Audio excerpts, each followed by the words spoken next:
الحمد للہ وحدہ والصلاة والسلام علی من لا نبی بعدہ فاعوذ باللہ من الشیطان الرجیم بسم اللہ الرحمن الرحیم۔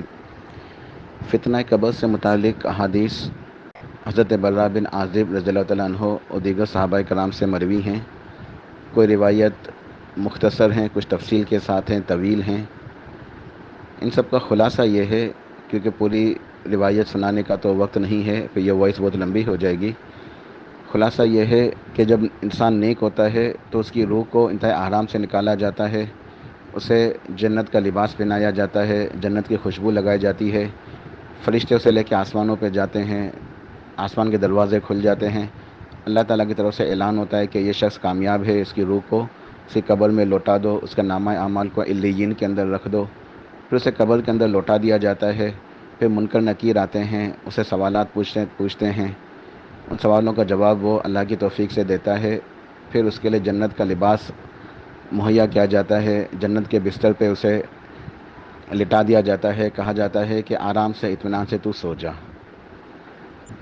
تو یہ معاملہ ہے نیک انسان کا، جس کا عقیدہ صحیح ہے اور نیک اعمال اس کے پاس ہیں۔ اس کے برعکس جو مشرک ہے، کافر ہے یا گنہگار ہے، منافق ہے، فاسق و فاجر ہے، اس کا معاملہ انتہائی خطرناک ہے۔ اس کی روح کو قبض کیا جاتا ہے انتہائی تکلیف کے ساتھ، انتہائی دردناک عذاب دیتے ہوئے۔ پھر اس کی روح کو جہنم کی بدبو اس کو لگا دی جاتی ہے، جہنم کا پہناوا اسے پہنا دیا جاتا ہے۔ فرشتے اس کی روح کو لے کے اوپر جاتے ہیں، آسمان کے دروازے نہیں کھلتے۔ اللہ تعالیٰ کی طرف سے اعلان ہوتا ہے کہ یہ بندہ ناکام ہے، اس کی روح کو لوٹا دو، اس کا نامہ اعمال کو سجین کے اندر رکھ دو۔ فرشتے اس کی روح کو نیچے پھینک دیتے ہیں، روایت کے اندر اس طرح کے الفاظ ہیں کہ وہ گرا دی جاتی ہے روح۔ یہ بھی سب عذاب کی اور ایک دردناک کیفیت کی علامتیں ہیں۔ بہرحال پھر اس کی روح قبر میں لوٹا دی جاتی ہے۔ پھر منکر نکیر آتے ہیں، اسے سوالات پوچھتے ہیں، وہ جواب نہیں دے پاتا۔ پھر عذاب قبر کا ایک لامتناہی سلسلہ شروع ہو جاتا ہے، اسے مسلسل عذاب ملتا رہتا ہے۔ اللہ ہم سب کی حفاظت فرمائے۔ یہ تو ان احادیث کا خلاصہ تھا۔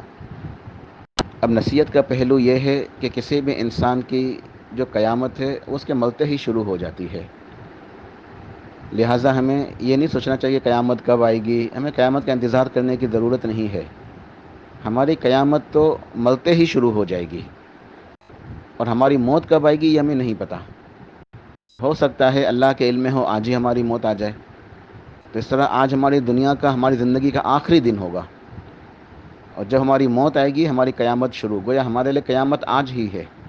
تو انسان کو اس دنیا میں زندگی ایسے گزارنی چاہیے کہ جیسے اس کی آج ہی قیامت ہے، اس کی موت آج بھی ہو سکتی ہے، کسی بھی لمحہ کسی بھی وقت اس کو موت آ سکتی ہے۔ لہٰذا ہر وقت بندہ مومن اپنی موت کے لیے تیار رہے، اور موت کی تیاری کیا ہے؟ ایمان عمل الصالح ہے۔ آج ہم یہ سوچتے ہیں، ہماری یہ سوچتی ہے کہ یہ جو قبر کے 3 سوال ہیں اس کا جواب تو ہمیں آتا ہے، کیا مشکل ہے؟ ہم تو جانتے ہیں کہ ہمارا رب کون ہے، ہمارے نبی کون ہے، ہمارا دین کیا ہے، ہم آرام سے جواب دے دیں گے۔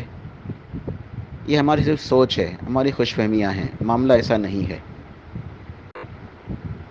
جو موت ہوتی ہے یہ انسان کو نچولتی ہے، اور قبر انسان کو دباتی ہے۔ یہ دو میں مثالیں دے رہا ہوں سمجھانے کے لیے کہ موت انسان کو نچول دیتی ہے، تو جو اندر ہوتا ہے نا، نچوڑنے سے وہی چیز باہر آتی ہے۔ اسی طرح قبر بھی انسان کو دبا دیتی ہے، تو دبانے سے کسی چیز کو دبایا جاتا ہے نا، تو اس کے اندر جو ہوتا ہے نا وہ چیز باہر نکلتی ہے دبانے سے۔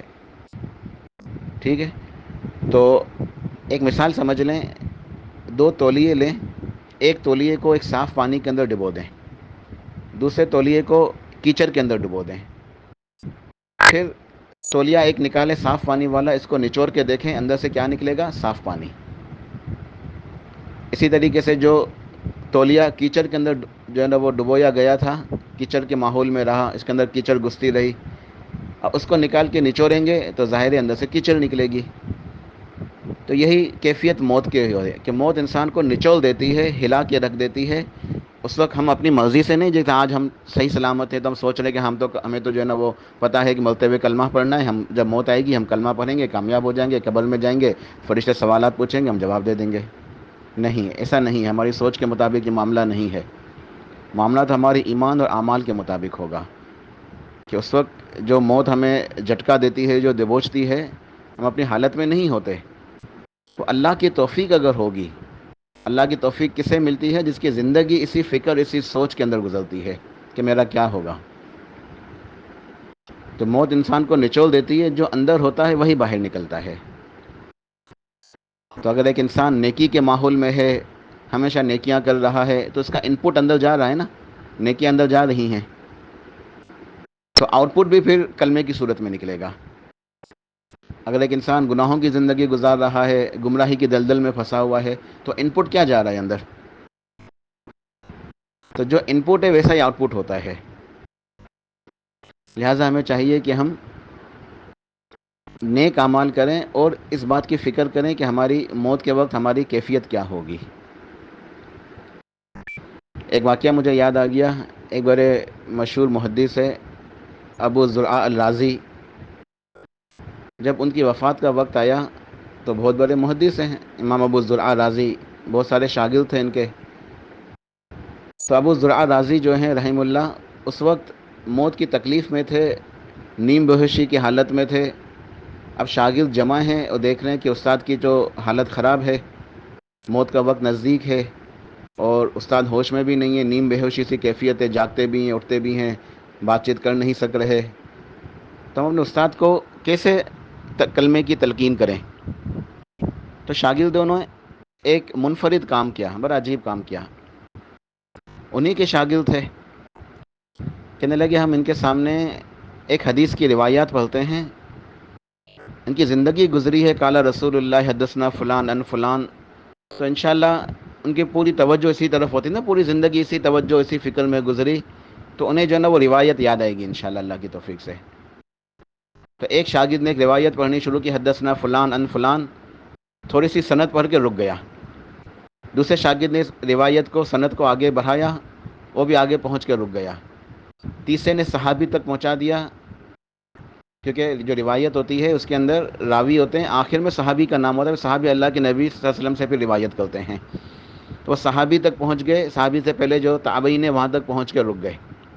اب شاگرد دیکھ رہے ہیں کہ امام ابو زرعہ نیم بےہوشی کی کیفیت میں ہیں، لیکن آہستہ آہستہ آنکھیں کھول رہے ہیں اور ان کے زبان حرکت کر رہی ہے، ہونٹ ہل رہے ہیں. شاگرد ذرا کان لگا دے، قریب جاتے ہیں تو دیکھتے ہیں کہ امام صاحب سند کو آگے بڑھا رہے ہیں، سند پڑھ رہے ہیں. وعن معاذ بن جبل رضی اللہ عنہ قال سمعت رسول اللہ صلی اللہ علیہ وسلم یقول من کان آخر کلامہ لا الہ الا اللہ دخل الجنہ. حدیث مکمل کی، ان کا انتقال ہو گیا، روح پرواز کر گئی.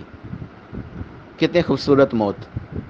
تو زندگی بھر قال رسول اللہ صلی اللہ علیہ وسلم اور قال حدثنا فلان، حدیث کی خدمت کرتے رہے، احادیث پڑھتے رہے، پڑھاتے رہے، تو مرتے ہوئے بھی حدیث کے مطابق، اور یہی حدیث کہ من کان آخر کلامہ لا الہ الا اللہ دخل الجنہ، کہ جس کا آخری کلام، آخری جملہ، جس کی آخری بات یہی ہوگی کلمہ توحید لا الہ الا اللہ، تو وہ جنتی ہے.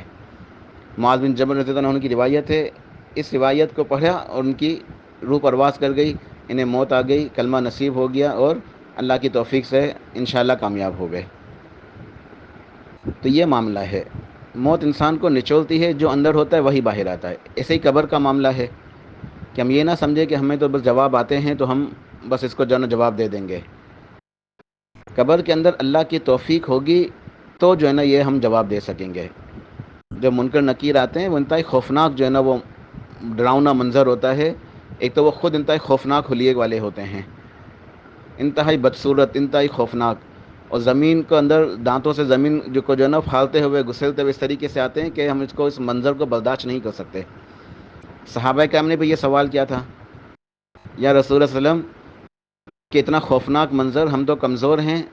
اما عائشہ سے بھی مروی ہے، انہوں نے فرمایا کہ نبی صلی اللہ علیہ وسلم سے فرمایا تھا کہ میں تو کمزور عورت ہوں، میں اس منظر کو کیسے برداشت کروں گی، کیسے جواب دوں گی. آپ نے فرمایا تھا صحابہ کرام سے بھی اور اما عائشہ سے بھی کہ معاملہ ایسا نہیں ہے، یہ تو اللہ کی توفیق کے اوپر ہے. اللہ تعالیٰ توفیق عطا فرمائے گا، مومنوں کو ثابت قدمی عطا فرمائے گا. پھر آپ نے اسی جو ہے نا قرآن پاک کی آیت کی تلاوت کی تھی کہ یثبت اللہ الذین آمنوا بالقول الثابت فی الحیات الدنیا وفی الآخرہ، کہ اللہ تعالیٰ ثابت قدمی عطا فرماتا ہے، قول ثابت، اس کلمہ توحید کے ذریعے دنیا کی زندگی میں بھی اور آخرت کی زندگی میں بھی. تو جس کی زندگی اس کلمے کے مطابق گزرتی ہے اسے اللہ کی توفیق سے ان جوابات کو دینا آسان ہو جاتا ہے، وہ اللہ کی توفیق سے جو نا وہ جواب دے دیتا ہے۔ ہمیں چاہیے کہ ہم اس بات کی فکر کریں، اس بات کی سوچ رکھیں کہ ہمارا کیا حال ہوگا۔ ہماری پوری زندگی اسی فکر میں گزرنی چاہیے۔ دنیا کے کام کاج اپنی جگہ ہیں، وہ انسان کی ضروریات ہیں، مقصد حیات نہیں ہے۔ مقصد حیات ہمارا یہ جو ہے نا یہ فکر آخرت ہونی چاہیے۔ یہ قبر کے 3 سوال۔ آج ہمیں کوئی دنیا کا امتحان ہوتا ہے، ہم کتنی تیاریاں کرتے ہیں اور کتنی محنتیں کرتے ہیں اس کے لیے۔ ٹھیک ہے، قبر کے 3 سوال، یہ تو اللہ تعالیٰ کی رحمت ہے کہ یہ ہمارا قبر کا جو امتحان ہے اس کے پیپر بھی آؤٹ ہیں۔ اللہ نے پہلے ہی بتا دیا ہے کہ 3 سوال ہیں۔ آج دنیا میں اگر پیپر آؤٹ ہو جاتا ہے تو طالب علم خوش ہو جاتے ہیں، چلو ہم پیپر پتہ چل گیا، بس اسی کی تیاری کر کے چلے جائیں گے، پاس ہو جائیں گے۔ تو قبر کا جو پیپر ہے یہ تو شروع سے ہی آؤٹ ہے۔ اللہ کے نبی نے ہمیں پہلے سے ہی خبر دے دی ہے کہ بس 3 سوال ہیں، 4 سوال نہیں ہیں، بس 3۔ اس میں چوائس نہیں ہے کوئی، تینوں کے جواب دینے ہیں۔ تو بس 3 سوال ہیں، بغیر چوائس کے، تینوں کے جواب مطلوب ہیں، تینوں کے جواب دینے ہیں۔ یہ قبر کا امتحان ہے، پیپر ہمارے سامنے موجود ہے، تیاری کا وقت موجود ہے، اور کسی کو نہیں پتا کہ یہ مہلت تیاری کے لیے کب ختم ہو جائے گی، کب انسان کی موت کا وقت آ جائے گا۔ تو پھر بھی کوئی شخص اگر اس کی تیاری نہ کرے اور ناکام ہو جائے تو کتنی حسرت کی بات ہے یہ اس کے لیے۔ تو ہمیں چاہیے کہ ہم توحید کا علم حاصل کریں، نیک اعمال سر انجام دیں، کوشش کریں کہ ہمارا ہر لمحہ اللہ کے ذکر میں گزرے۔ تو یہ جو کتاب ہے اصول ثلاثہ و قواعد الاربعہ، تو انشاءاللہ اسی قبر کے امتحان کی تیاری کے لیے یہ ہماری نصاب کی کتاب ہے۔ آج انشاءاللہ حدیث برہ بن عازب اور سورہ ابراہیم کی 4 آیات پڑھی ہم نے۔ انشاءاللہ اگلی کلاس میں یہ سیدھا ہم اس کتاب سے ہی شروع کریں گے اللہ کی توفیق سے انشاءاللہ۔ بڑا نصیحت ہمارے لیے یہ ہے کہ ہم کوشش کریں کہ ہم اپنی زندگی اسی کے لیے وقف کریں کہ ہم نے عبادت کرنی ہے اللہ تعالیٰ کی اچھے طریقے کے ساتھ، اخلاص کے ساتھ، سنت کے مطابق، اور اس امتحان کی تیاری کرنی ہے۔ اللہ سبحانہ و تعالیٰ توفیق عطا فرمائے۔ سبحان ربک رب العزت عما یصفون وسلام علی المرسلین والحمد للہ رب العالمین۔